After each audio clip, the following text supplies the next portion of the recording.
Estimadas hermanas y hermanos, es un gusto estar con ustedes nuevamente. Ahora para la 23ª clase del curso de Filocalía 2020. Nos acercaremos a Pedro Damasceno, quien fuera obispo de Damasco y luego abrazara la vida ascética. Se retiró a la soledad y puso a la pobreza, a la austeridad de vida como centro de su práctica espiritual.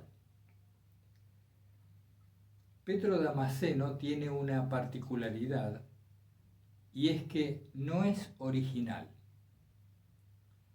A raíz de esta pobreza extrema que había asumido, no tenía libros propios, no tenía pergaminos, no tenía textos a la mano.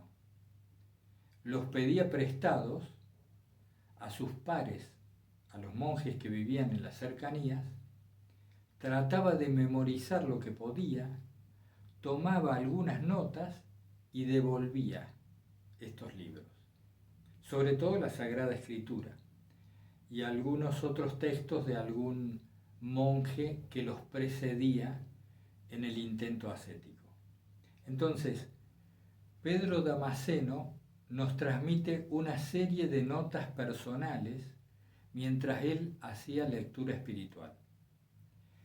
Dice incluso en la introducción de Filocalía que su texto es desordenado, a veces puede llevar a confusión por la forma en que cita a la Biblia, y uno se da cuenta que la cita de memoria y vagamente, como nos pasa a nosotros habitualmente, es decir, él no tenía un estudio preciso y pormenorizado de los capítulos, los versículos en los cuales tal cosa se mencionaba, pero sí recordaba claramente el concepto al que él aludía, y entonces va tomando nota y así nos transmite lo que otros filocálicos enseñaban. Pero claro, como todos nosotros, él le da su impronta a lo que lee y en las mismas notas que toma hace énfasis en ciertas partes de la espiritualidad ascética, dejando de lado otras cuestiones. Yo tomé nota de 3, 6, 8, 10 párrafos de todo el texto de Pedro Damasceno. Vamos a empezar por uno, el que yo considero central. Pedro nos dice que no pongamos al pecado en el centro de nuestra vida, porque suele suceder lo siguiente, nos dice, y efectivamente lo podemos comprobar en nosotros y en otros aún hoy en día. Sucede lo siguiente, que habiendo pecado una y otra vez, por lo general en torno a las mismas tendencias, compulsiones o debilidades, termina este pecado ocupando el centro de nuestra atención, el centro de nuestra vida, sea porque lo acabamos de superar, en teoría, o sea porque acabamos de caer nuevamente, o porque nos parece vencerlo, o porque nos sentimos nuevamente derrotados. Sea como sea, Pedro dice que no tenemos que instalar al pecado en el centro de nuestra vida, porque como ya lo hemos dicho, mientras más atendemos a algo, más crece esta cuestión. Hay que poner en el centro de nuestra vida nuestro afán de salir de la situación y no al pecado mismo. Es como si, supongamos lo siguiente, nosotros llevamos adelante una práctica espiritual. Supongamos que seguimos el oficio de las horas, vamos a misa o recitamos los salmos, repetimos la oración de Jesús, cualquier ascesis de oración que sigamos, en ese transcurrir de la práctica espiritual, de vez en cuando, tenemos que asumirlo, aparece el pecado, viene la caída, en cualquier ámbito e índole que sea. Lo que más frecuentemente nos ocurre es que esto provoca una secuela. Es decir, aun cuando tomemos conciencia del pecado y volvamos a proponernos enmendar esto y cambiar a futuro, queda como una secuela que nos arrastra y termina perjudicando el resto de nuestra ascética. Es decir, la falta no queda como una subida, como una disrupción en la curva de nuestra ascética, sino que se prolonga. Y esto, según Pedro, es una trampa del maligno, o dicho en otros términos, un vicio de los pensamientos. El pecado ha de ser conocido, bien conocido, y arrepentido, que como tomé nota, para Pedro Damasceno, el arrepentimiento es una comprensión liberadora. Veo la falta, comprendo cómo se ha llegado a ella y a continuación abandono el tema. No estamos hablando acá si vas al sacramento de la reconciliación o no vamos, no está incluido en el texto del Damasceno. Se dice simplemente que habiendo comprendido el pecado hay que dejarlo ir y continuar la práctica, indemnes, inmunes, para que no tenga secuelas, porque a veces, además del daño que nuestros errores nos causan, el mayor perjuicio sucede por esta retención del pecado al cual le damos vueltas y le damos vueltas, que en definitiva no es más que un volver sobre lo mismo, un rumiar lo que no merece ser rumiado. El pecado ha de ser abandonado solamente y seguir adelante. Esto es en síntesis lo que nos dice Pedro Damasceno en cuanto a no poner al pecado en el centro de nuestra vida. Más bien poner el deseo profundo que tenemos de Dios. Bien. En otro párrafo nos habla de que la impasibilidad él define lo que es la impasibilidad. Es no temer nada. El impasible accede a ese estado de paz interior porque no le teme a nada. El único modo de no temerle a nada, dice Pedro Damasceno, es estar enteramente confiados en la voluntad divina y recordar la muerte. Esto de recordar la muerte a veces se ha entendido como una especie de morbosa tendencia del pensamiento a quedarse en el hecho de la finitud. No es así. El recuerdo de la muerte que sugieren los filocálicos es tener en la copresencia, es decir, en el lateral de nuestra atención, el hecho de que todo va a terminar.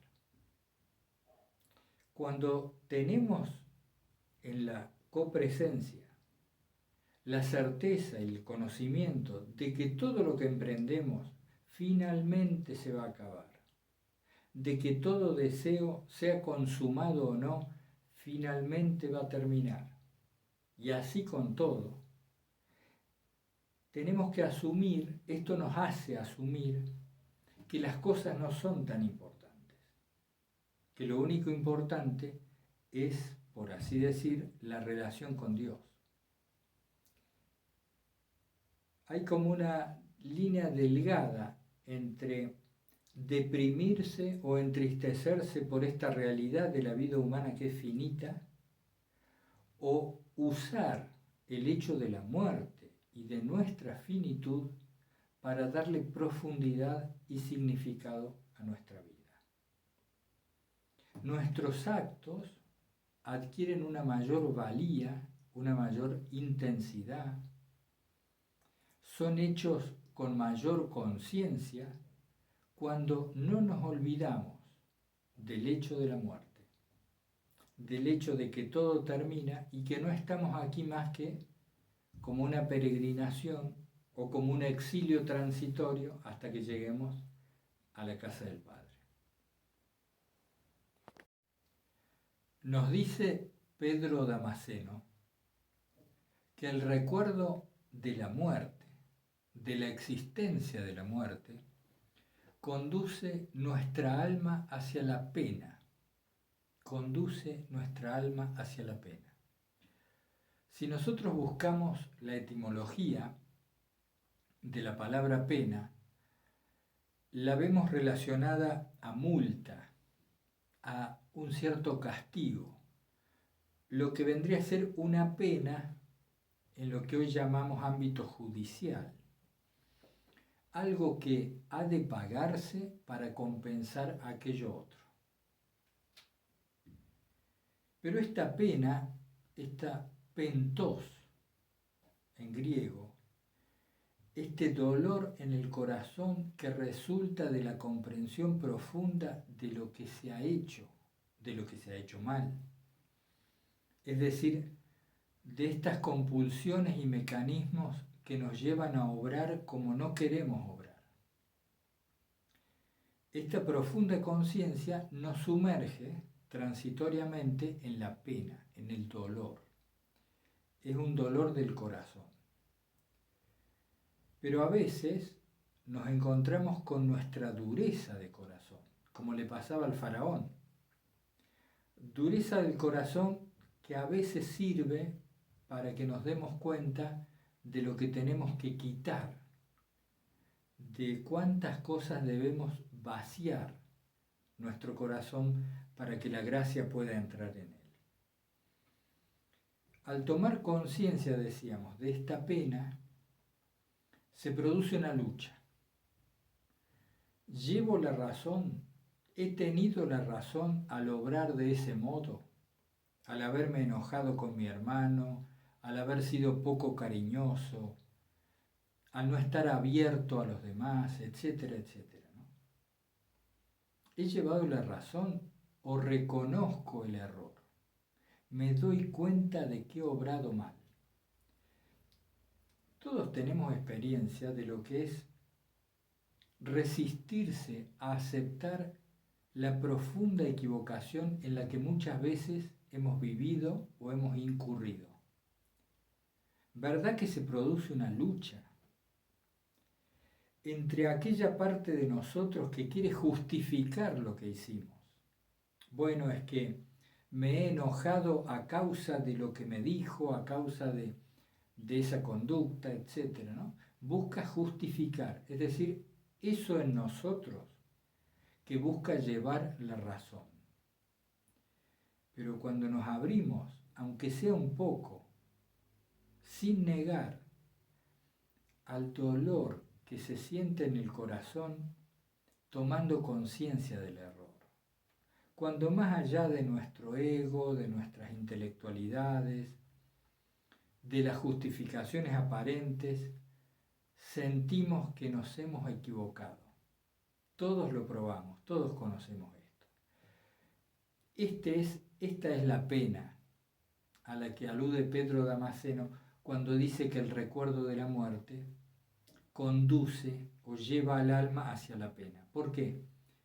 Porque si estamos duros de entendimiento, si persistimos en llevar la razón y en afirmarnos en nuestro punto de vista, bastará que recordemos que pronto, en un tiempo más, esto será un cadáver. Y recordarlo no morbosamente, insistimos, sino como un hecho fáctico indudable de que todo el mundo muere. Y al contrastar esta realidad cierta de la muerte, con aquello anterior que estábamos hablando, de lo que hicimos, de si nos equivocamos, si no, si teníamos razón o no, al contrastar, allí sí se produce con claridad el dolor de nuestra fatuidad, de lo inútil que es intentar llevar la razón, afirmarnos a nosotros mismos, de la tontería que implica hacernos grandes, en lugar de asumir lo pequeños que somos y cuán hijos somos en manos del Padre. Es decir, al fin de cuentas, estamos siempre rendidos a su voluntad. Bueno, este tema Pedro lo toca bastante y en todas estas páginas que van, no sé si se los dije ya, por las dudas lo repito, van desde la página 47 a la 262 del tomo 3 de Filocalia, de Editorial Lumen, 2013, en Argentina. Página 47 a la 262. Bien, ¿qué otro párrafo separé de Pedro Damasceno? Hay un concepto que es sorprendente para la época, ¿no? Quizá hoy en día sea más mencionado, más común. Dice Pedro, tengo que darle al prójimo lo que le pido. Tengo que dar al prójimo lo que yo le pido que me dé. Es decir, en las relaciones interpersonales, este mandamiento de amar al prójimo, él lo sintetizó en una de sus notas personales diciendo, yo debo poner en esta relación entre tú y yo debo poner aquello que te pido. Debo dar lo que exijo. Y de esa manera me abro a recibirlo de ti. No es una particularidad, una originalidad en ese sentido de Pedro, el modo en que ha tomado notas de este mandamiento que todos sabemos. Amarás a Dios por sobre todas las cosas y al prójimo como a ti mismo. Pero este amar al prójimo lo concretiza de un modo muy preciso, muy concreto, valga la redundancia, y que podríamos nosotros usar también como una práctica, ¿no? Esta semana. Tengo que darte a ti lo que te pido. Si te pido amabilidad, tengo que dártela. Te pido generosidad, he de dártela. Y así con cualquier otra cuestión que yo requiera o que yo pida de mi prójimo. Y este tema del amar a Dios sobre todas las cosas ha suscitado bastante conflicto, bastante discusión entre aquellos que dicen que amar a Dios sobre todas las cosas es rechazar de plano cualquier cosa del mundo. Aquellos que dicen que amar a Dios sobre todas las cosas es rechazar de plano cualquier cosa del mundo, y aquellos otros que dicen, como Pedro, no. Amar a Dios sobre todas las cosas es verlo en todas las cosas. Darme cuenta que Él está como el fondo en cualquier cosa que exista. Fíjense que no es una diferencia poco importante, no es un matiz, es una cosa de fondo. Amarás a Dios sobre todas las cosas. ¿Cómo se hace para amar a Dios por encima de todo lo demás? ¿Cómo amo a Dios encima del amor que siento por mis seres queridos, encima del afecto o apego que siento hacia mis bienes, hacia mi historia, hacia mis planes?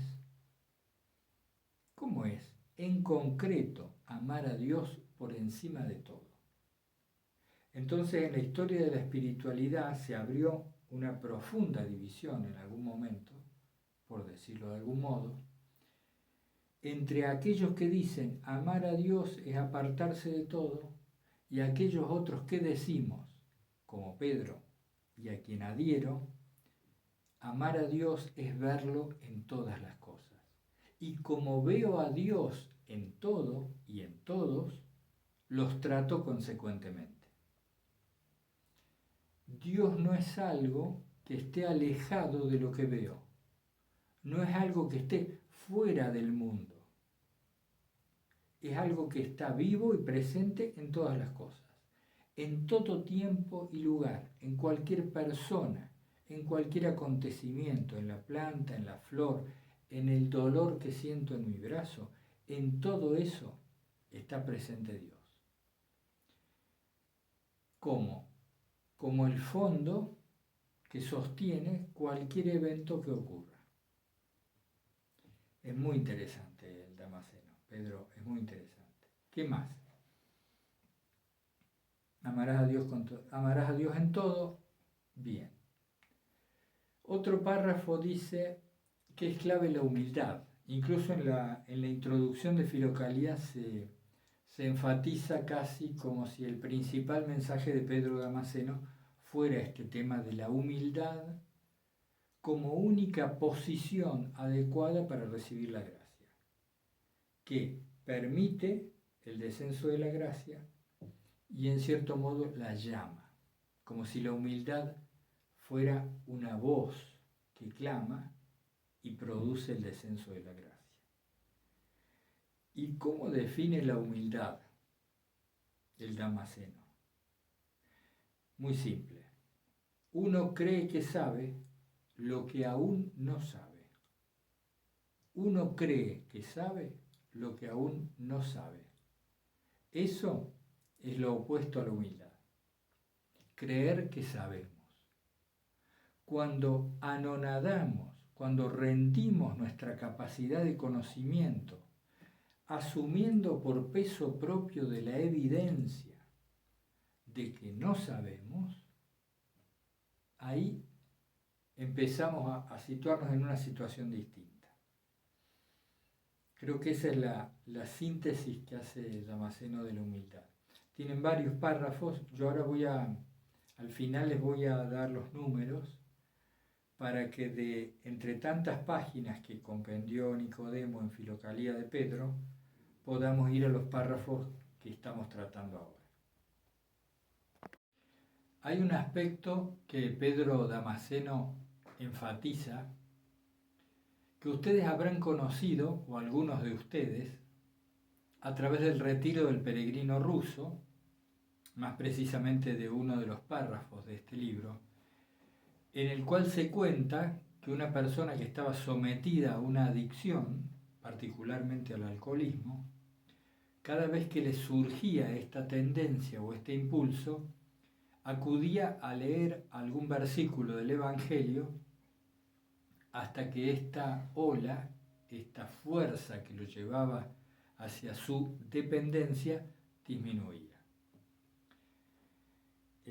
Pedro Damaseno enfatiza también en este tema de la Sagrada Escritura, de la repetición frecuente y hasta de la memorización de la Sagrada Escritura, del paladeo de la palabra, en voz audible también, para ir interiorizando la enseñanza de Dios que a través de esas palabras, de esos conceptos, llega hasta nosotros.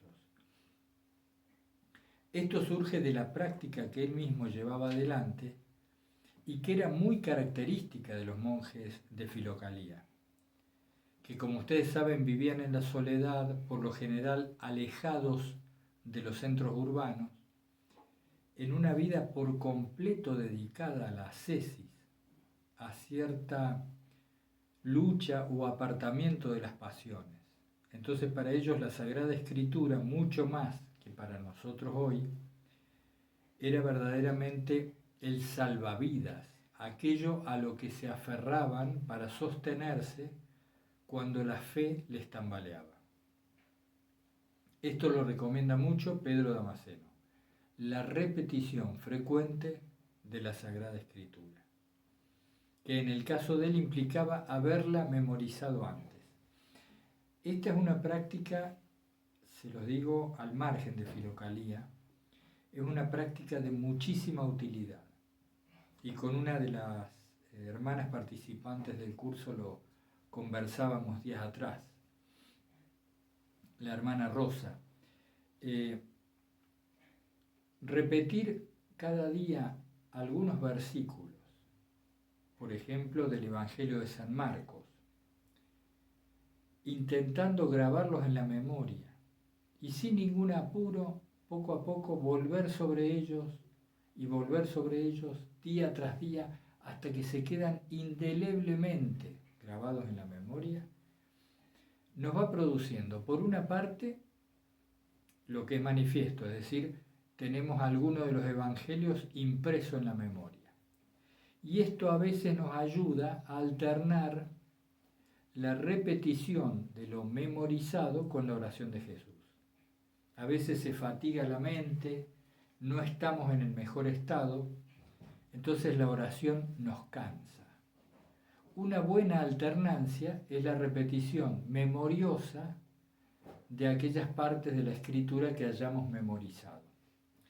Y una repetición que no es al modo escolar, sino al modo vivencial, en donde sentimos aquello que decimos o intentamos que nuestro decir sea acompañado por la emoción y también por todos nosotros, por toda la persona, poniendo el corazón en esa repetición de la Escritura. Además, los filocálicos enfatizan que la Sagrada Escritura, la palabra, tiene un poder en sí misma, que trasciende la memoria y trasciende la mente. Es decir, no es lo mismo repetir con frecuencia la palabra que Dios nos trajo que repetir con frecuencia cualquier otro texto. Esta palabra es actuante, es vivificadora y transformante.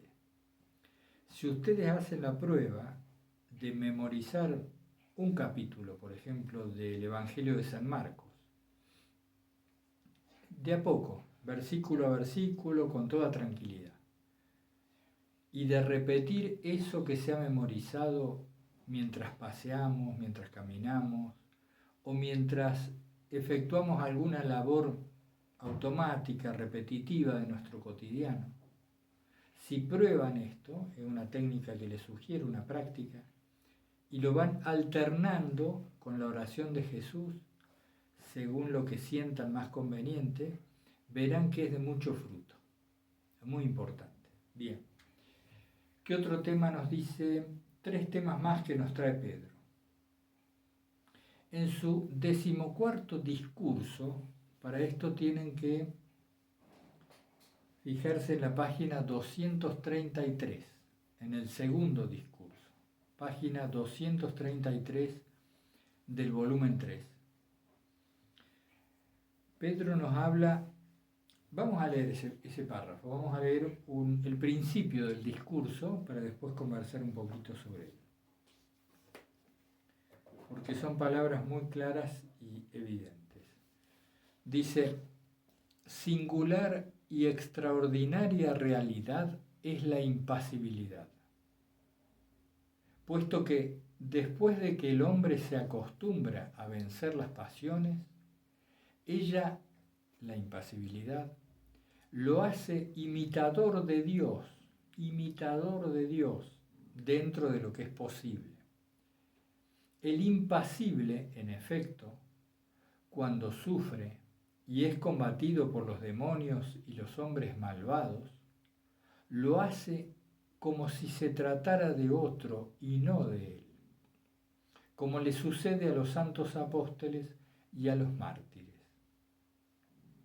No se exalta cuando es glorificado, ni se aflige cuando es ofendido, puesto que piensa que lo placentero, fíjense esto, atiendan a esto, puesto que piensa que lo placentero es gracia y condescendencia de Dios sin ningún mérito nuestro, y lo que resulta trabajoso es una prueba. Así, acá abajo se nos da por gracia lo que es placentero para consolarnos y lo que es arduo para nuestra humillación y para que nos sirva de esperanza en el siglo futuro. Página 233, libro segundo del tomo 3. Aquí hay algunos aspectos que me parecen destacables. Uno de ellos es que la concepción del dolor o del sufrimiento es para nuestro beneficio. Entonces, cuando dice que es para nuestra humillación, recordemos que humilitas, es decir, humilde, volvernos humildes, es volvernos fértiles. Entonces, cuando se nos humilla, se nos está cultivando para la fertilidad espiritual. Cuando quien nos humilla es Dios, a través de los acontecimientos de la vida o a través de los dolores que se van suscitando en nuestro camino en contraposición a aquellos goces o placeres. Es decir, Pedro Damasceno y otros filocálicos asumen enteramente que el sufrimiento y el dolor, más que un correctivo, es un cultivo. Es como si Dios nos pusiera en la cocina y nos cocinara para nuestro bien, para producir un mejor producto. No tanto en el sentido de castigo. Ellos no veían el dolor como castigo porque veían a Dios como puro amor. Y un Dios amoroso no puede producir dolor como compensación de alguna ofensa, básicamente porque Dios no es pasible, no puede ofenderse. Entonces, el infortunio en la vida viene a ser, por una parte, un aviso y por otra parte, una ayuda para la conversión. Porque si por nosotros fuera, por nuestros propios mecanismos, difícilmente nos volveríamos hacia lo espiritual. Permaneceríamos, por lo general, encadenados a las pasiones, a las compulsiones de la carne. Entonces es como si en la vida entera se nos fuera dando, ¿no?, el goce, la dicha, la muestra de la bienaventuranza, y a la vez se nos fuera mostrando y corrigiendo, a través de los dolores y de los pesares, de la fugacidad de la vida, se nos fuera mostrando la necesidad de ir cada vez más hacia lo espiritual. Y aquí hay un punto importante, que es la diferencia entre la percepción mental y la percepción espiritual. Días atrás conversábamos también con una amiga sobre estos temas y caíamos en la cuenta que muchas veces, por lo general, confundimos lo espiritual con lo mental. Confundimos lo espiritual con lo mental. Y de esta confusión derivan muchos problemas que posteriormente enfrentamos en nuestra ascética o en nuestra práctica espiritual, en nuestro camino de cristianos. Lo mental puede ser un entendimiento. Yo entiendo tal versículo, entiendo tal enseñanza, acuerdo con ella, pero después, cuando vamos a la vida cotidiana, nos encontramos que aquello que nos parecía tan claro, en la conducta no se manifiesta. Por ejemplo, yo sé que de Dios depende todo, de que tengo que tener fe, de que debo confiar y abandonarme en su voluntad mientras hago lo mejor posible lo que me toca. Lo sé, pero cuando voy a la acción en la vida cotidiana, tengo miedo, temor psicológico, inestabilidad emotiva, confusión mental, soy presa de la ansiedad, invoco a Dios pero no lo siento, etcétera, etcétera. Entonces se produce esa disonancia entre lo que en un momento nos parece claro y lo que después se manifiesta en el comportamiento. Esto sucede cuando es un entendimiento mental. el conocimiento espiritual es más global, es íntegro. No es fácil, me parece, en mi caso, explicar estas cuestiones, pero imaginen lo siguiente. Una cosa es imaginar la presencia de Dios o decir Dios está presente en todo. Y otra cosa es sentir esa presencia tanto en la mente como en el corazón y en el cuerpo todo. A tal punto sentir esa presencia que invade mi percepción del mundo y este se me aparece transfigurado, iluminado, por eso que ahora sí propiamente llamo la presencia de Dios. Bueno, hermanas y hermanos, de todo el texto que Nicodemo el Agiorita incluye, en este caso en el tomo 3 de Filocalía sobre Pedro Damasceno, yo les recomiendo especialmente aquellos párrafos o aquellos textos que están en la página 66 sobre las 7 acciones corporales, lo que está en la página 77 del volumen 3 sobre las 4 virtudes del alma, también en la página 83. Después, sobre la impasibilidad, en la página 127, y les menciono 6 números más de páginas que en mi caso he atendido con mayor concentración, a los que más atención he prestado.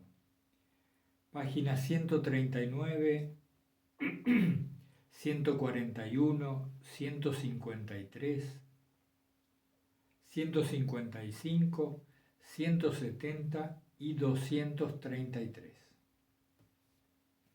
Es un texto extenso, el de Pedro Damasceno, recopilado en Filocalía por Nicodemo, pero como él se limita a transcribir sus notas personales acerca de lo que ha leído de otros monjes antes que él y de algunas de sus lecturas de la Sagrada Escritura, no creemos necesario abundar mucho más porque empezaríamos a repetirnos demasiado con el resto de Filocalía. Pero nos ha parecido bien tocar o incluir a Pedro Damasceno en este curso por la profundidad de, ¿cómo lo diríamos?, su experiencia vivencial de la lectura, de las lecturas que va efectuando, lo emparentan bastante con nosotros, que al fin de cuentas somos lectores que tratamos de llevar a la práctica aquello que leemos en cuanto a estos maestros espirituales, estos eremitas que dedicaban toda su vida a la búsqueda de la unión con Dios.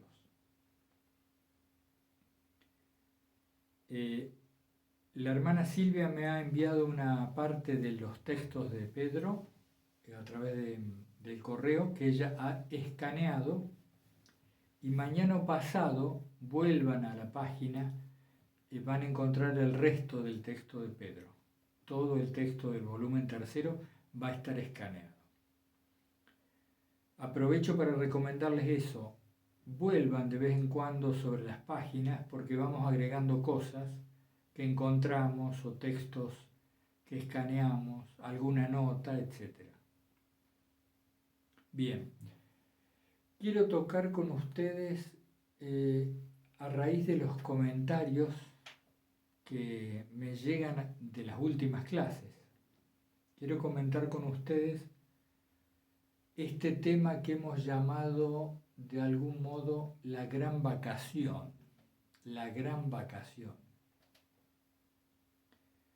La gran vacación o la actitud vacante es un posicionamiento libre de preocupaciones,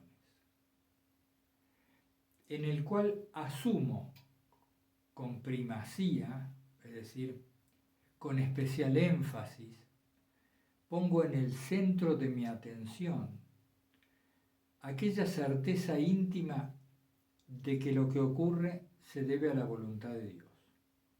Debido a este abandono, a esta confianza, la actitud con la que empiezo el día es vacante, es decir, no me afano en las preocupaciones, sino que me dejo llevar por la voluntad de Dios en torno a mi deber de Estado. La situación de cada uno de nosotros, si como algunos de los alumnos son consagrados a la vida religiosa, incluso alguna hermana de clausura, algún sacerdote, otros laicos con familia, digamos, diversas situaciones de vida convergen en este estudio de Filocalía. Pero todos, más allá de los distintos niveles de consagración y de los deberes de Estado que de esta consagración resultan, podemos unirnos en esta búsqueda de la actitud vacante. ¿Qué es lo que debe quedar vacante? ¿De qué debemos quedar vaciados? De la voluntad personal. Eso es lo que nos dice Pedro Damasceno, sintetizando a tantos otros escribas y monjes en su misma línea. Vacantes de nuestra voluntad personal, rendidos a la voluntad de Dios. Al iniciar el día, y en esto respondo o trato de responder la consulta que me llegó por correo, al iniciar el día intento encontrar esa posición, ese emplazamiento, ese lugar del corazón en donde permanezco abierto a lo que Dios me envía, sin una actitud posesiva, manipulativa, negociadora con la realidad de lo que ocurre. Permanezco vacante, a la espera y consciente de mis prioridades. Es decir, asumo las prioridades que mi deber de Estado me pide. Sea atender a un enfermo, cumplir la liturgia de las horas, mantener una familia, estudiar, etc. Asumo ese deber y lo llevo adelante como si fuera una vacación. Esto es muy chocante para la mentalidad habitual que tenemos. Como dijimos en el vídeo anterior, esta actitud de vacación alude no solo a una despreocupación, sino a una contemplación de lo que ocurre. Y hacíamos mención a aquella persona que está de vacaciones en un país extraño y que entonces, a diferencia de los lugareños, se dedica a ver la arquitectura, los paisajes, la interacción de las cosas, registra algo que para él es una novedad. En cambio, el habitante cotidiano, el habitual de ese lugar, da por sentado todo lo que ocurre y no atiende mucho a la belleza de la naturaleza, a lo que ocurre. La actitud vacante es aquella que es consciente de nuestro estado de peregrinación, que estamos de paso. Y en esa transitoriedad se asienta para descansar, no se aferra, no posee, busca sentirse instrumento. Ustedes saben que muchos santos en la historia del cristianismo, el más llamativo quizá es San Francisco de Asís, que hablaba de ser instrumento de tu paz. Pero muchos santos se apoyan en esta actitud de dejar pasar la gracia, de transparentar las mociones del Espíritu, es decir, dejarnos ser instrumentos de la voluntad de Dios. Esto es más o menos equivalente a esa actitud vacacional que nos sugieren algunos filocálicos, que yo tomé nota de 3, ¿no? Dice, actitud de tranquilo contento. El que está de vacaciones está en un tranquilo contento. Se siente instrumento y vive una desidentificación de lo corporal y lo mental.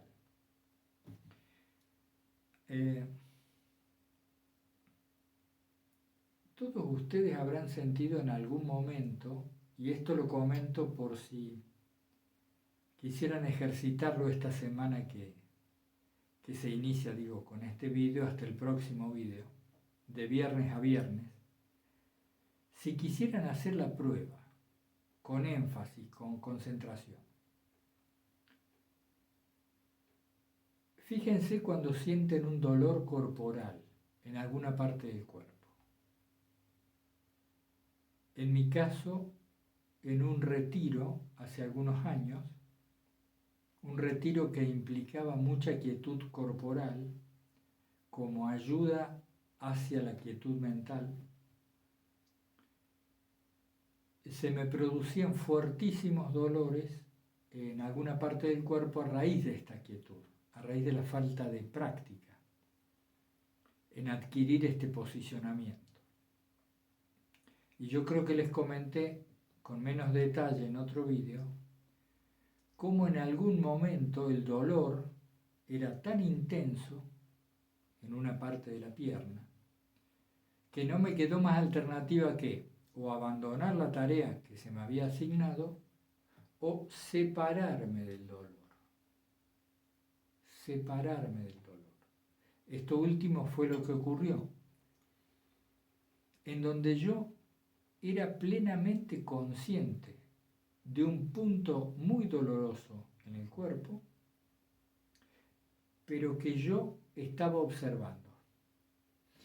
Era tan marcada la diferencia de este estímulo doloroso con los otros estímulos que estaban sucediendo. Por ejemplo, yo mientras estaba en quietud meditativa escuchaba el canto de los pájaros, porque era un ambiente boscoso, ¿no? Donde había muchos pájaros, muchas aves.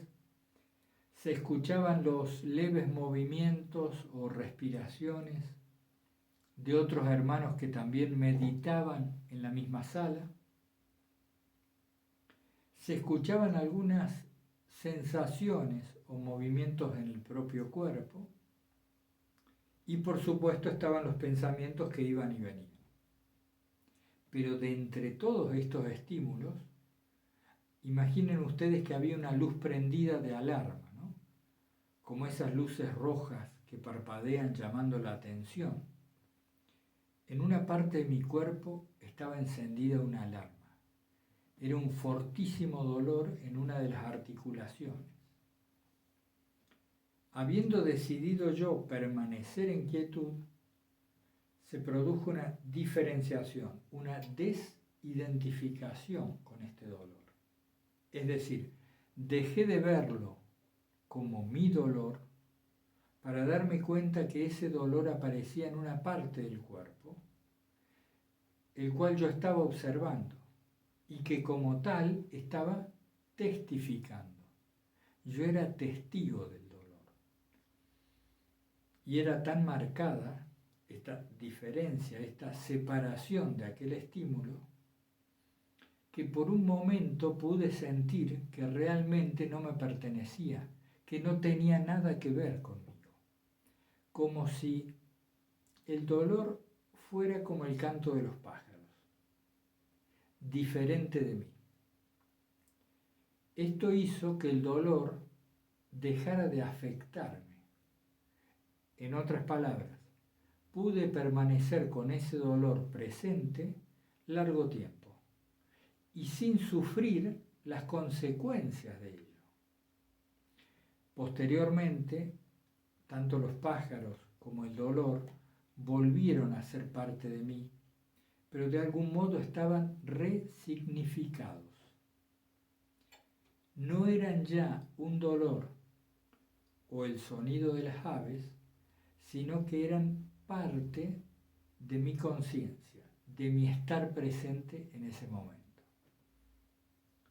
No sé si me he explicado bien, pero quería abundar sobre esto a raíz de una consulta sobre todo por correo, porque por lo general estamos habituados a una actitud combativa, a una actitud quizá demasiado proactiva, demasiado militante, en donde las cargas reposan más sobre lo que hagamos que sobre la voluntad divina. Cuando esto se invierte y nos damos cuenta de que todo depende de Dios, que nuestra sola misión es cumplir nuestro deber de Estado, lo que nos toca, del mejor modo posible. Cuando estas cargas se ubican así, sucede un alivio, una relajación en nosotros, que contrariamente a lo que pudiera pensarse, nos torna más eficaces, nos vuelve más eficaces. Es lo que hacen los monjes contemplativos. Por ejemplo, los cartujos tienen algunos escritos en sus constituciones e incluso en algún libro de San Bruno. Tendré que buscar, que fue el fundador. Tendré que buscar bien en dónde, pero lo recuerdo con claridad que esto de la vacación es parte íntima del carisma cartujo. Carisma cartujo que es soledad, oración y ausencia del mundo. Pero esta ausencia del mundo les permite a ellos esta santa indiferencia o esta sana despreocupación, que no es inacción, llegado el caso, sino confianza absoluta de que lo que ocurre es voluntad divina. Bueno, creo que con esto estamos en lo que a Pedro Damasceno concierne. Díganme, aquellos que están atrasados, cualquier consulta, cualquier cosa, cada uno lo va siguiendo a su propio ritmo. Estamos a disposición de ustedes como siempre, por cualquier tema que surja, e invocamos el santo nombre de Jesús para que nos dé la luz de crecer en la coherencia siguiendo el Evangelio. Ser coherentes a la enseñanza evangélica es uno de los mayores dones a los que podemos aspirar. Y eso es gracia. No depende tanto de nuestra voluntad, sino de un don gratuito de Dios que tenemos que pedir. Un abrazo fraterno para todos.